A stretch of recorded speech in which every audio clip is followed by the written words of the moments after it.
Hello. We Welcome. Yeah, welcome.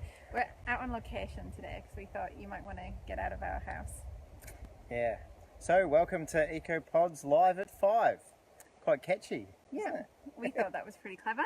Episode 3. So today we're going to run through our getting to DA, getting that application in, and then some of the fun hurdles that came up with the actual sale around that time as well. Yeah. So, last episode we went through negotiating the offer, and part of the condition of getting that offer through was that we had to negotiate with her creditors. So, while we were progressing through all this, we thought we'd get a jump start on the development application.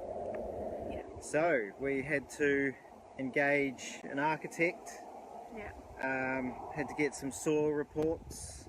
Engineer, bushfire Yeah. management, Yep. flora and fauna. So that was a biggie. We were really fortunate to have, well, they were called Depot at that time.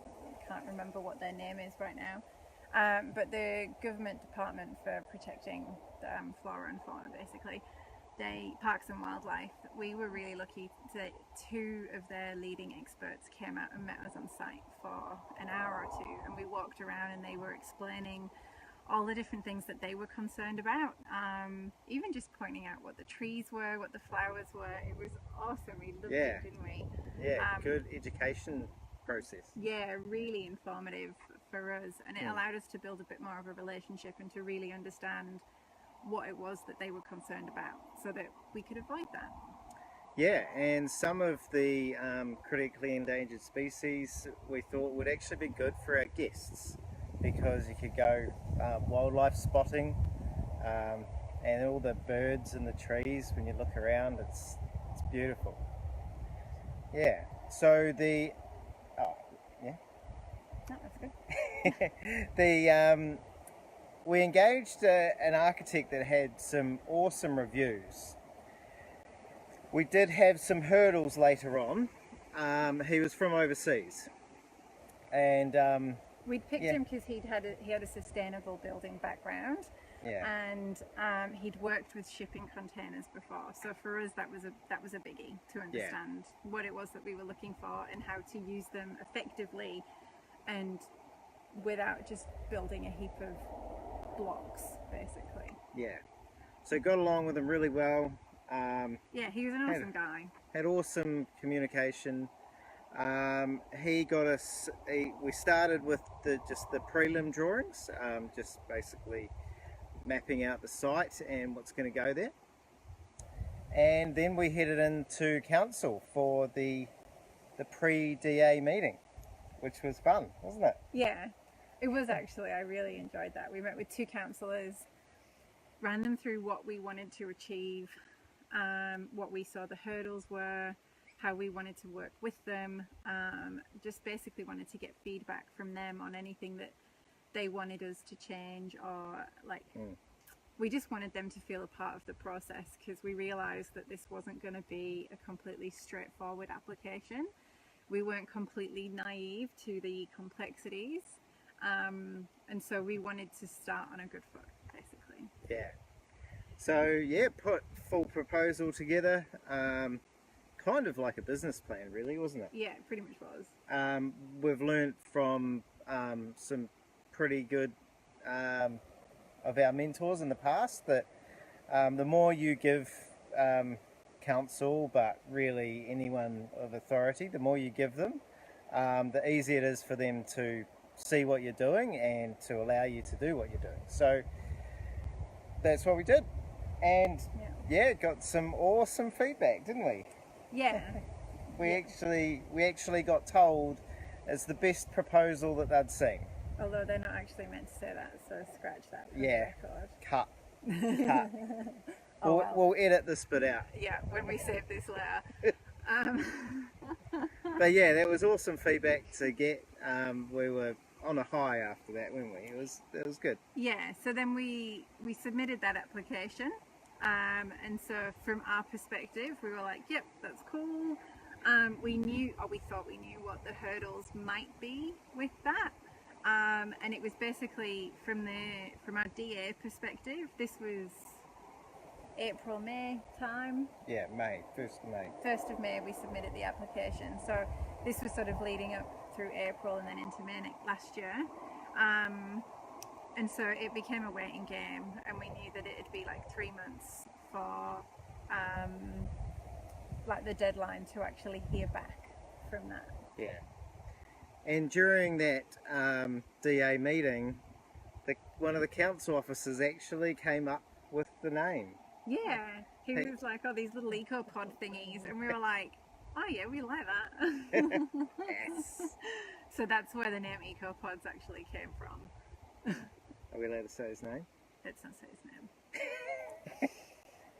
You know who you are. Don't say his name. Thank you. So we put our DA in and we came up against the first hurdle. So, like I said, one of the conditions was that we had to work with the owner's creditors. So, submitted the offer to her bank, and her bank basically said no, because technically the land was in the possession of the bank. She'd given it back to the bank 6 months prior, in September the previous year. Yeah. So that was our first hurdle. Just submitted our DA and got told that you can't actually buy the land. Yeah. So we were pretty miffed at that point because we thought we'd researched this. This was something that we were, we'd gotten a lot of documentation around this, so we were like, okay. What did we miss that we didn't actually pick this up initially? Yeah. But there we go. It was a learning. Yeah. And that was at the point when the profit apprender really came into full force, when we realised that none of the solicitors that we were dealing with, everyone was just sort of handballing. No one wanted to deal with actually removing that profit apprender. The company that had put it on had closed down, and someone else had bought that company, and they were like, we don't care, that we're not removing it. And so that became became really stressful at one point. Yeah. Trying to work out what to do with this. We'd never heard of it before. How do we remove something we don't understand? It's not common practice unless you're in an area like this. So straight away we were faced with two major hurdles that not a lot of people actually deal with.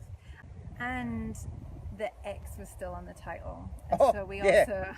Yeah, quite a major hurdle, yeah, by the way. There were court documents saying that he should be removed, but he hadn't been removed. And so again, there was conflicting information on, can we just go to court and get him removed? Or does he have to sign the paperwork? Or does he have to sign something to be removed? So that was an ongoing process as well, that had its ups and downs. And the only one who really kind of knew was the lawyer that was involved in the divorce case, that nobody had paid their bill. And they had security on title as well. So they weren't willing to help. So talk a bit about that later. But at the present moment, we had to get the bank's approval to actually buy this bit of land. So we spoke to the bank a number of times, had like 3 pages of records of phoning them.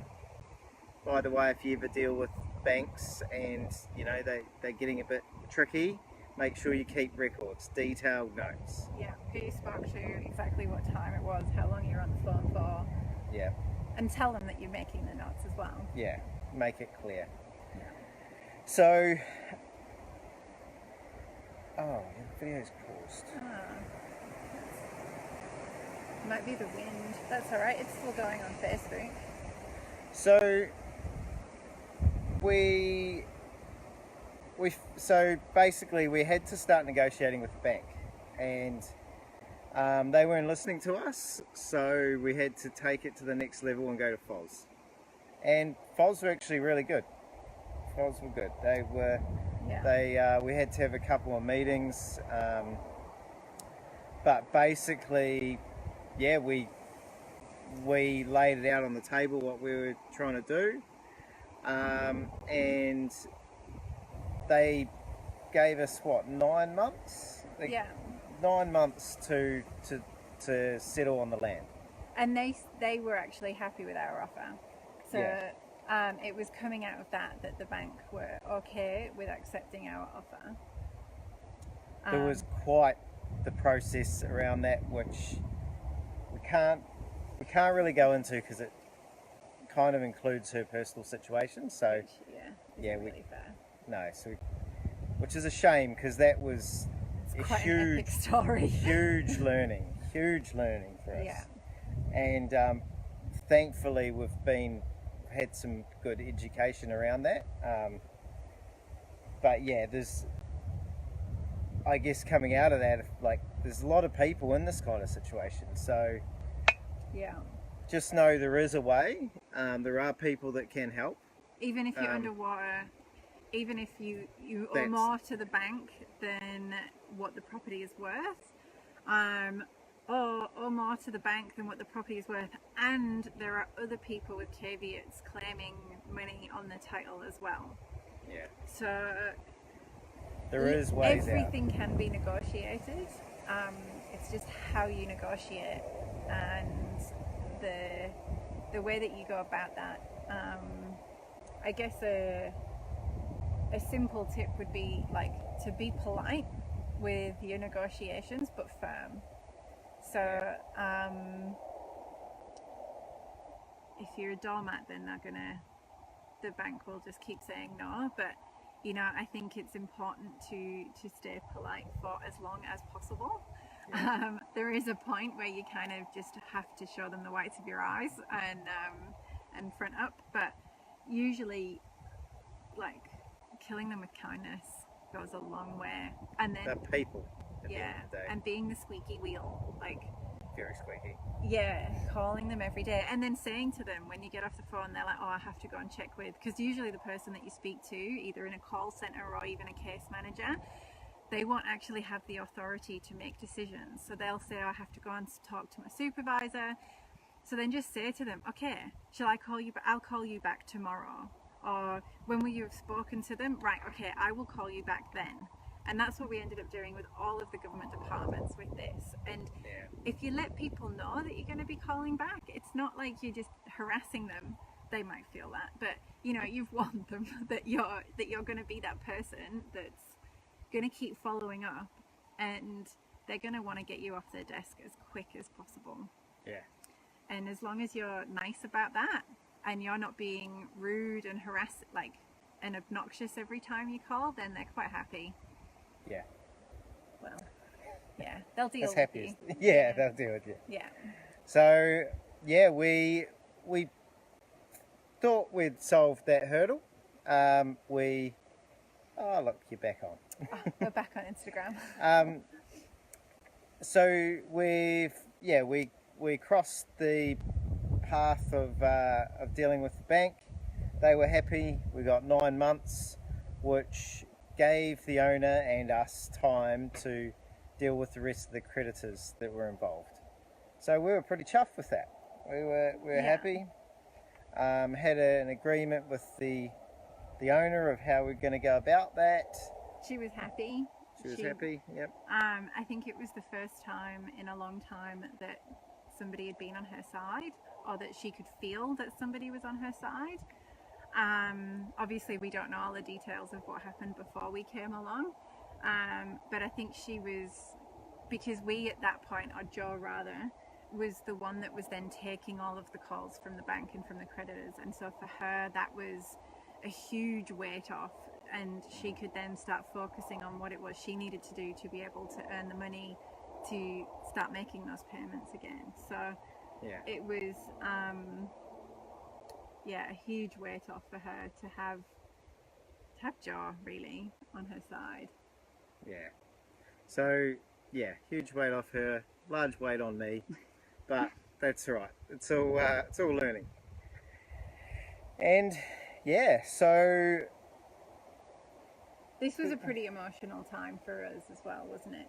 Just in the fact that we were starting to fully realise just what we'd taken on, and that this purchase wasn't going to be as straightforward as we'd hoped, Yeah. and that there were so many more moving parts. And I guess it was the first time that we really started to question: could we help, and were we being helpful? Yeah. There was a lot of that of like, is this the right thing for us? Like Joe just said, he took on a huge weight, and there were so many times when we were questioning, like, is it worth it? Like, taking on somebody else's problems as much as you can see that it's helping them. Yeah. If it's to your own detriment, then that's hard. Yeah. Yeah. So Huge gust of wind there. I think the trees agree with us. Yeah, don't just okay, the trees are going pretty crazy.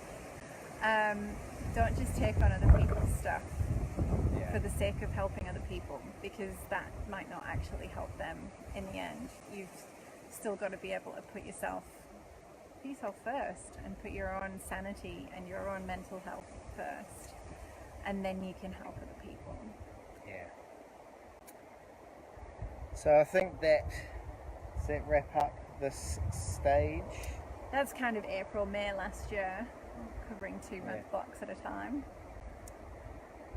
So this was, and at the time when we were actually going through this, it felt huge, and we just kept questioning, like, can we do this? Can we make it through? Yeah, there's the wind again.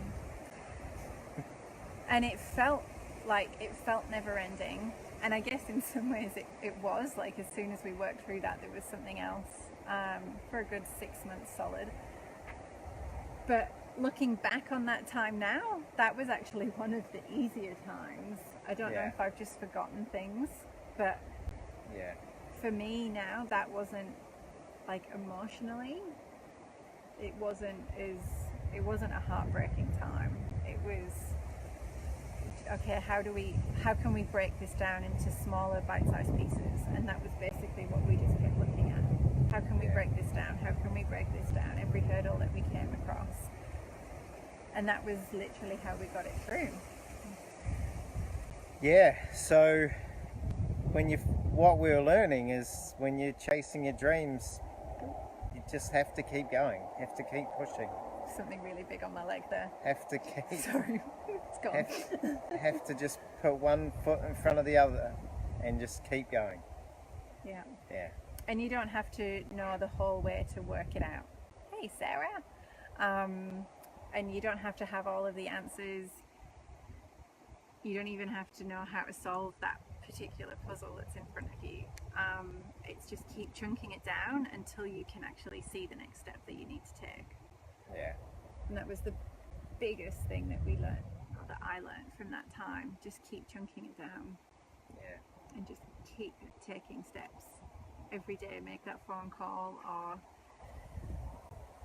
write a letter, like whatever it is that needs to be done, just keep working through it. You'll get there. Yeah. So from then on, that was really the start of the journey. I think we'll get into the next phase, which is going through the DA process. We'll leave that till the next time, eh? Yeah, and we'll sit down and nut out a bit more how much we can share on the financial side of things without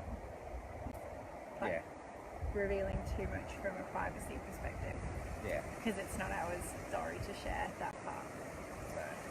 But also as well, if you are in any, like, if you are in that kind of financial strife, just know that there are so many people out there that can help, and you don't have to go through it alone, and you don't have to go bankrupt.